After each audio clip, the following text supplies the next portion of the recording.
আসসালামু আলাইকুম ওয়া রাহমাতুল্লাহি ওয়া বারাকাতুহু। সম্মানিত দর্শক দিনী ভাই এবং বোনেরা, দেখতে দেখতে আমাদের একেবারে আমরা পদার্পণ করেছি আল্লাহ তাআলার মাস মুহররম মাস। আল্লাহ তাআলা রাসূল বলেছেন, আফদালুস সিয়ামি বাদা শাহরি রমাদান শাহরুল্লাহিল মুহররম। রাসূল হাদিসে বলছেন শাহরুল্লাহ, মুহররম মাস আল্লাহর মাস, এটা আল্লাহ তাআলার মাস। আল্লাহ রাসূল বলেছেন। দিনী ভাই এবং বোনেরা, মুহররম মাসকে ঘিরে আমাদের দেশে অনেক কুসংস্কার, কুপ্রথা আছে, যেগুলো থেকে আমাদের সতর্ক হওয়া দরকার। প্রথমত প্রশ্ন আসছে, মোহতারাম শায়েখ, মুহররম মাসের প্রথম 10 দিন স্ত্রীর সাথে মেলামেশা করলে নাকি ইসলামকে অবমাননা করা হয় এবং ঈমানের উপরে নাকি হামলা করা হয়, এই কথাটা কতটুকু যুক্তিযুক্ত? প্রথমত কথা হচ্ছে, মুহররম মাস ইবাদতের পরিপূর্ণ মাস। আল্লাহ তাআলা 4টা মাসকে স্পেশালি সম্মানিত করেছেন। মিনহা আরবাতুন হুরুম, 4টা মাস 12 মাসের মাঝে সম্মানিত। এর মাঝে একটা মাস হচ্ছে মুহররম। বিশেষ করে মুহররম আল্লাহ তাআলার মাস। এই মাসের ভেতর আপনি ইবাদত যত বেশি করবেন, সওয়াব তত বেশি পাবেন। গুনাহ থেকে নিজেকে বাঁচায় রাখবেন সবচেয়ে বড় আমল। ফালা তাজলিমু ফিহিন্না আনফুসাকুম, আল্লাহ সূরাতুত তাওবার 36 নম্বর আয়াতে এটাই বলেছেন। অর্থাৎ এই মাসের সম্মানে তোমরা গুনাহ থেকে নিজেদেরকে বাঁচায় রাখবে।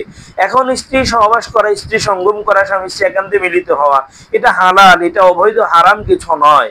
এক্ষেত্রে আপনি মুহররম মাসের প্রথম দশকে, প্রথম 10 দিন আপনি স্ত্রী সঙ্গম থেকে বিরত থাকা ইসলামকে অবমাননা করা, বিরত থাকা ইসলামকে অবমাননা করা, ইসলামকে অবজ্ঞা করা, ইসলামের বিধান হালালকে আপনি হারাম নিজের উপর স্থির করলেন। আল্লাহ তাআলা কিছু মানুষের পরিচয় দিয়েছেন, তারা হালালকে হারাম করেছিল এবং হারামকে তারা হালাল জ্ঞান করেছিল। এজন্য আল্লাহ তাআলা ওই সমস্ত মানুষগুলোর উপরে আল্লাহ রাগান্বিত, ওই সমস্ত মানুষকে আল্লাহ ঘৃণা করেন, অপছন্দ করেন।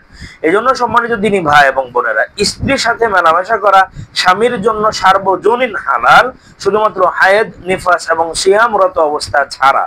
এছাড়া মুহররম মাসের প্রথম 10 দিন স্বামী স্ত্রী মেলামেশা করলে গুনাহ হবে, ঈমান নষ্ট হয়ে যাবে, ঈমানের উপর আক্রমণ হবে এবং ইসলামকে অবমাননা করা হবে।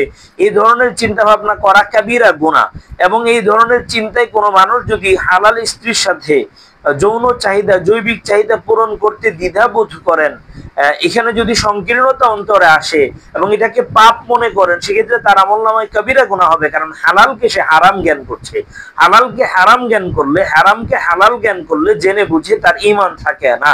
এজন্য সম্মানিত দিনী ভাই এবং বোনেরা, মুহররম মাসের প্রথম 10 দিনে স্বামী স্ত্রী মেলামেশা করার মাধ্যমে কোনো ধরনের ক্ষতি তো হবেই না, বরং এখানে যদি আপনি ক্ষতি হবে, ক্ষতির আশঙ্কায়, আপনি ক্ষতির সম্ভাবনার কারণে যদি স্বামী স্ত্রীর কাছ থেকে বিরত থাকেন, স্বামীর মনেও জৈবিক চাহিদা আসছে, স্ত্রীর মনেও আসছে, কিন্তু পাপ হবে, গুনাহ হবে, ইসলাম এটাকে নিষেধ করেছেন, এমন চিন্তা করে যদি কেউ স্বামী স্ত্রী একান্তে মিলিত না হয়, তবে তাদের আমলনামায় কবিরা গুনাহ হবে।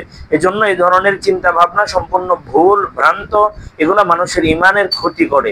আল্লাহ আমাদেরকে সহিভাবে ইসলামকে বোঝার, মানার তৌফিক দিন। আমিন। আসসালামু আলাইকুম।